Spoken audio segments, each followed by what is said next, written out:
Après quelques péripéties, puisque initiés en 2007, les chais de Luxembourg vont voir le jour fin 2017. Quant à la résidence INEO, la livraison est prévue pour le quatrième trimestre 2016.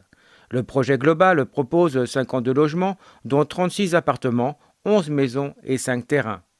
Habitat 44, le groupe CINS Atlantique sont partenaires dans ce projet.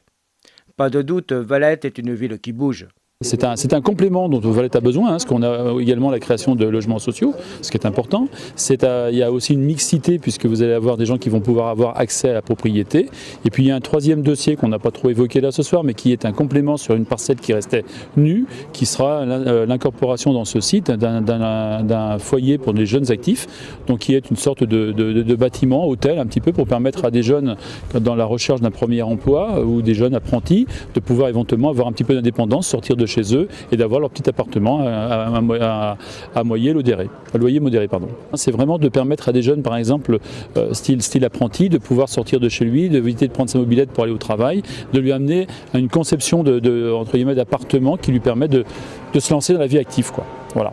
Et donc, notamment TVA moindre. TVA moindre, il y a des loyers modérés, il y a aussi une sorte de cellule un petit peu avec alors là, quand on parle du foyer de jeunes actifs, avec des pièces à vivre communes. Enfin bon, c'est tout un entre guillemets un concept de bâtiment qui aujourd'hui est un petit peu innovant. Et sur notre territoire, donc cette opération est jumelée avec un deuxième bâtiment qui sera installé parallèlement à ça sur Saint-Julien-de-Concelles. Donc c'est un petit peu nouveau sur le secteur du vignoble. Donc c'est important pour nous aussi d'être un petit peu à la pointe de l'attente de nos jeunes actifs. Le vendredi 26 février 2016 à 15h a eu lieu la pose de la première pierre des résidences des Chais du Luxembourg et INEO à Valette en présence de messieurs Michel Ménard, président d'Habitat 44, Gilbert Carrel, président directeur général, et Jérôme Marchais, maire de Valette. Alors c'est une opération faite de mixité, de logements collectifs et de maisons individuelles en bande, plus de terrains à bâtir. Le tout regroupe 52 logements.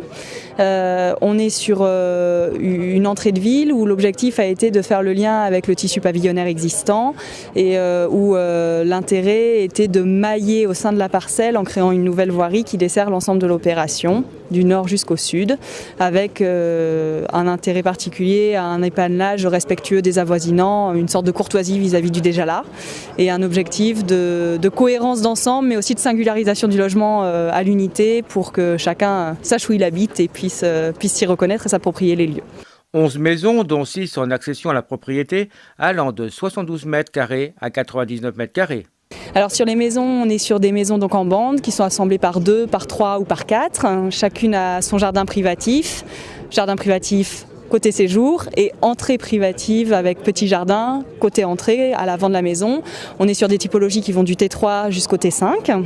On est en R+1 et on a un vrai souhait au niveau de l'architecture sur le fait d'individualiser et de bien indiquer les toitures et l'individualité du logement. Voilà. Et R+1 c'est ? R+1 c'est 2 niveaux, un niveau rez-de-chaussée et un premier étage. Au niveau écologie, il y a quand même un peu de verdure ? Beaucoup de verdure même. Donc on est sur une parcelle qui est réduite en chantier mais finalement assez grande à terme, donc où il y a un beau projet paysager de cheminement aussi entre les logements avec des espaces partagés entre logements individuels et collectifs, avec des places pour que le vivre ensemble puisse prendre corps, avec des cheminements qui traversent tout le site du nord au sud et permettent vraiment aux gens de vivre complètement dans ce bout de quartier, on va dire. Et tout ça bien isolé, je suppose. Tout ça très bien isolé avec un objectif BBC de logement des maisons et un objectif thermique permettant de diminuer les charges aussi bien électriques, de chauffage et d'eau chaude sanitaire. Concernant les collectifs, des loyers accessibles de 384 à 433 € par exemple pour les T3 et d'une superficie allant de 48 à 79 mètres carrés.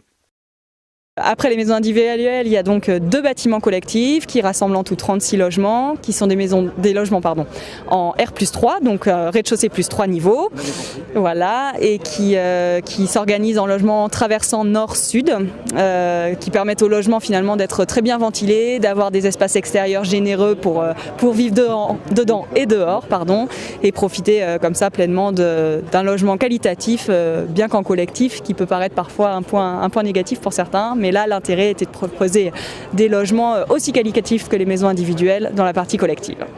Côté budget, le prix de revient s'élève à 5 800 285 € TTC, financé par 1 442 846 € de fonds propres et des subventions concernant l'État 105 900 €, le Conseil départemental 400 000 €, CIL Atlantique 40 000 €, GDF 5 400 €, soit un total de subventions de 551 300 €, complété par 3 806 139 € de prêts.